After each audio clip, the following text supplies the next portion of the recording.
Hello po! Magandang araw! Welcome po sa aking first Spark Vlog series. For today's video po ay dadalawin po ulit natin ang aking unit. Itong video po pala na to ay kuha noong September 17, 2025. Ay ang nakikita nyo po sa screen ngayon ay ang latest update regarding sa construction ng Amani. Based lang dito sa mga nakikita ko sa daan. Pero I'm not sure kung ano pong mga development pa ang meron sa loob. Since hindi pa po pinapayagan na pumasok sa loob ng Amani. Ngayon po ay pupunta ako sa site para i-meet yung contractor na kakausapin ko regarding sa upcoming renovation ng aking unit.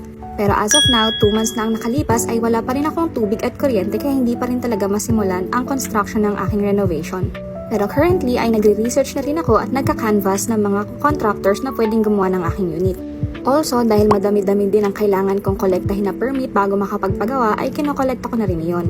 Medyo hassle lang kasi ang daming babayaran at ang daming mga requirements pa. 2 months after ma-turn over ang unit ko ay ganito na ang sidewalk. Natatandaan ko na ako naman ay fully paid sa Homeowners Association sa loob ng 6 na buwan, so hanggang January 2026 iyon. Pero itong sidewalk na ito ay kinain na ng mga halaman. Ito ay public space at kailangan i-maintain ng HOA. Binugaw pa namin yan at baka may mga ahas at matuklaw kami. At saka napakadelikado dahil baka may lumusot na lang sa kanal kapag dumaan sa sidewalk. Surprisingly ay 2 months ago ko na ni-report na may naiiwang tubig dito sa aking sahig. Nanggagaling ang tubig mula sa ilalim ng pintuan at pumapasok dito sa loob. Tapos naiiwan na lang siya kapag umuulan. Hindi naman kami makatira dito dahil wala pang kuryente at tubig. Tignan nyo, hindi pa rin nagagawa at meron ng mga lumot ang aking pader. Nakakadismaya talaga. At the same time, itong lababo naman ay parang wala pang nare-repair.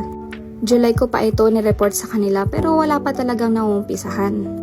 Upon checking the unit ay halos wala pang nagagawa sa mga reported cases at issues ko 2 months ago. Dahil ito pa rin yung mga sira na dinatnan ko nung huling punta ko. Hindi nga maiwasan na uminit ang ulo ko dahil napakabagal ng pagre-repairs nila. Kung alam nyo lang na sobrang daming hinihingi sa mga renovations para i-repair ang mga gantong mga gawa nila. Magpaparenovate ba ako kung maayos sa aking i-turn over ito? At kung may magsasabi sa akin na bakit mo tinanggap ang unit na ganyan? Tinanggap ko ang unit na to dahil under warranty pa rin. Meaning to say ay kaya pa nila tong gawin dahil pasok pa ito sa warranty. Kung hindi ko pa i-accept ang unit ay siyam-siyam na naman ang bibilangin ko at baka mamuti na ang mata ko kakaantay ng kanilang turnover. Remember, 11 months bago na turnover ang unit ko, so another 11 months pa rin ba kung hindi ko to i-accept? Sa mga gantong cases ay kailangan nyo i-document, picturean at i-report ka agad sa kanila kasi kahit lumagpas man sa 3 months warranty ay pasok pa rin ito. Ibig sabihin, na-report ko na to kaagad-agad sa kanila.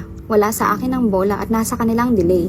Kaya napakahalaga na i-report ito sa kanila kaagad-agad.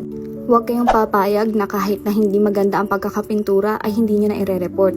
Sinamari ko sa aking report na ipinasa sa kanila ang mga nakita ko dito. For example, itong napakadumi na second floor. Ito ay masasabing poor workmanship kasi hindi nila nilinis man lang bago tinurn over. At the same time, itong stairs. Ang tagal ko nang nire-report na nachi-chip off itong cement na stairs pero hindi pa rin nila ginagawa ng paraan. At the same time, may mga makikita ka dyan na mga kalat-kalat na pintura na parang nalaglagan at hindi man lang pinunasan. Ilan pa sa mga nakita ko dito ay hindi kinis masyado ang pader. So pinapaulit ko sa kanila at pinturahan ito. Katulad na, may mga makikita kayo ng mga hindi pantay-pantay na pader. Lahat ng ito ay sinilip ko. Maarte na sa maarte pero bahay ko ito. Bawat piso na binabayad ko sa napakaliit na bahay na ito ay galing sa aking marangal na trabaho at hindi galing sa flood control fund. Oops, sorry. Katulad nitong manhole na tinakpan lang pero puro cracks.